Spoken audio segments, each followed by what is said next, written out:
This is Judge Joe Brown, and we're listening to We All Be News. News-free Dixie for the 21st century.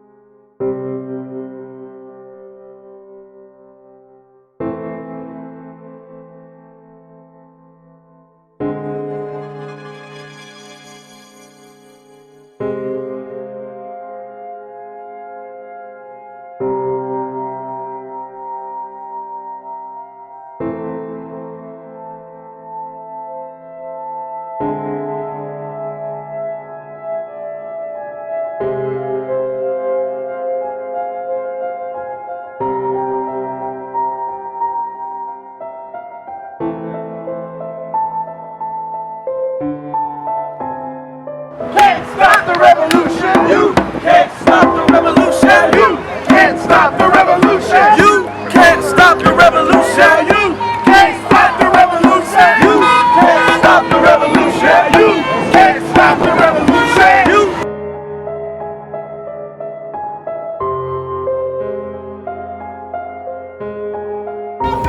police! We don't get no justice cause they don't know no justice! We don't get no peace cause they don't know no peace! Yeah. We don't get no justice cause they don't know no justice!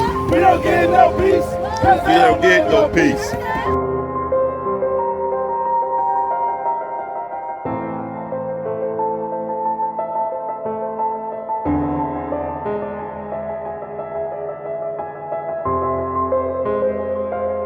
We all be honored to have the community activist church leader extraordinaire, brother A.L.L. Fisher. Happy to be with you, brother. Honor.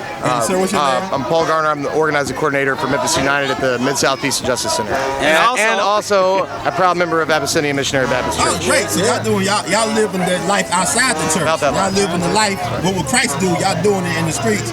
And we're talking about right now, we at the protest for the killing of brother Darrius Stewart. No justice, no peace.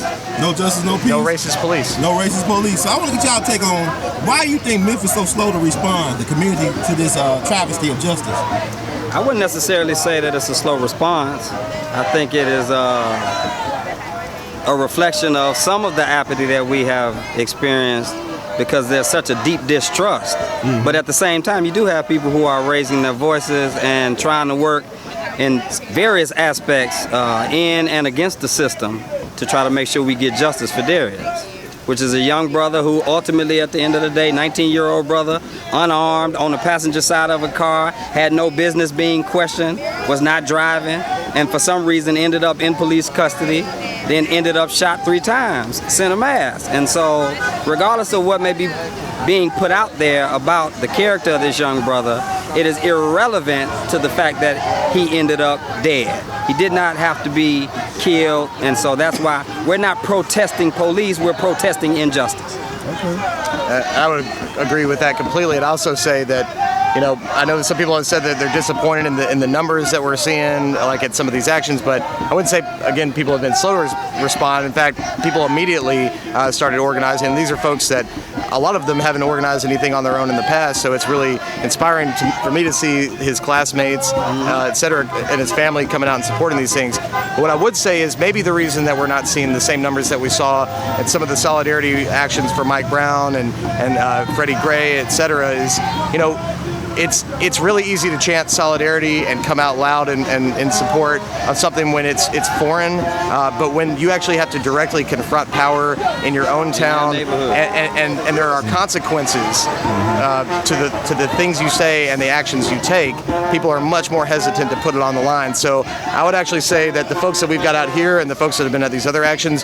we should extend them even more gratitude and more respect for the fact that they're laying it on the line in their hometown, where there are consequences for the things that we're engaging in right now, and the people that risked arrest the other day should be commended. Exactly. So this is actually, I would say, this is a Mike Brown for Memphis right here. I mean, we actually got footage of the cop going toe to toe with brother Darrius on the ground.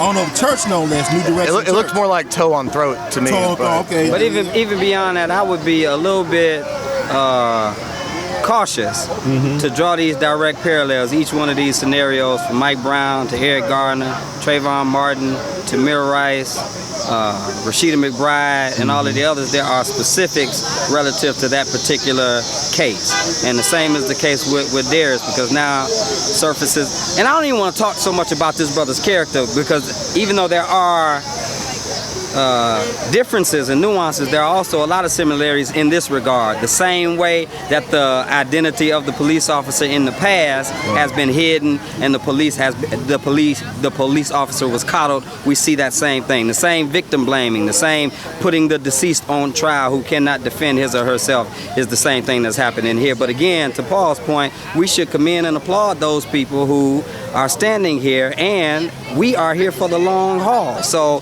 they may say that it's not the groundswell of support quite yet, but just keep your eyes open. As they say with the hashtag, stay woke. We ain't going nowhere. All right.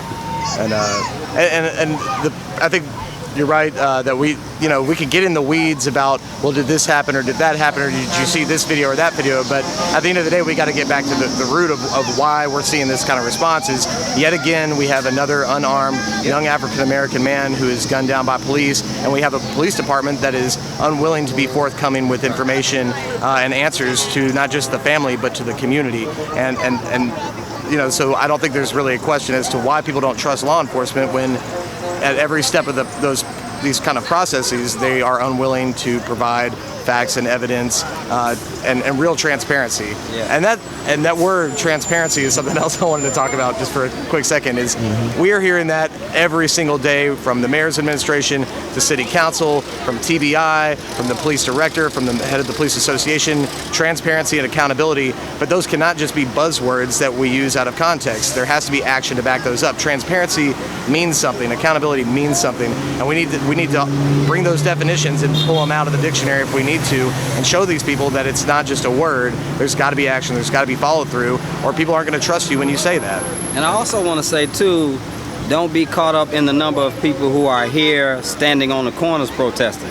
There are people on social media who are raising their voice and standing in solidarity. There are people who are setting up meetings with the Tennessee Bureau of Investigation, Memphis Police Department, District Attorney. So there are a myriad of ways in which people are engaging and resisting in the system. So keep your eyes open. I'm telling you, it's more than meets the eye. Yeah, well, actually, I do too, not to draw parallels between other cases, but we recently had Sandra Bland down in Texas get pulled over for a quote-unquote traffic stop, and she's dead 3 days later. And this brother was involved in a traffic stop, but he was the passenger in the car. I don't understand how that works. No laws to be investigating passengers. I mean, that's just not part of it, and that's the part of the story that's missing as they start talking about what may have ensued as it relates to an altercation between the officer and Darrius Stewart. The reality is we need to ask the question, why was there any confrontation or conversation between Darrius Stewart and this particular officer, Officer Schilling? Because Darrius was not driving the car. And there is no law that says whenever you pull a car over, you have to question everybody in the car. But we do know that there are instances, countless instances, where there are violations of people's rights. Sandra Bland is another case by which now the officer says out of his own mouth that he is arresting her for resisting arrest. That's why she's going to jail. Well, but it was her right to stay in the car if she was not pronounced under arrest and given a reason of why she was under arrest. So, at the end of the day, there are, as you were saying earlier, some similarities and some parallels, but there are also some nuances. But we have to keep the main thing the main thing. And the main thing is, why are police officers engaging us in the ways by which they're engaging us? And it goes back to racial profiling. So as I said in another interview, the jury is not out on racial profiling. The verdict is in. Racial profiling exists, and we need to do what we need to do in order to make sure we are being protected and served by those people in law enforcement.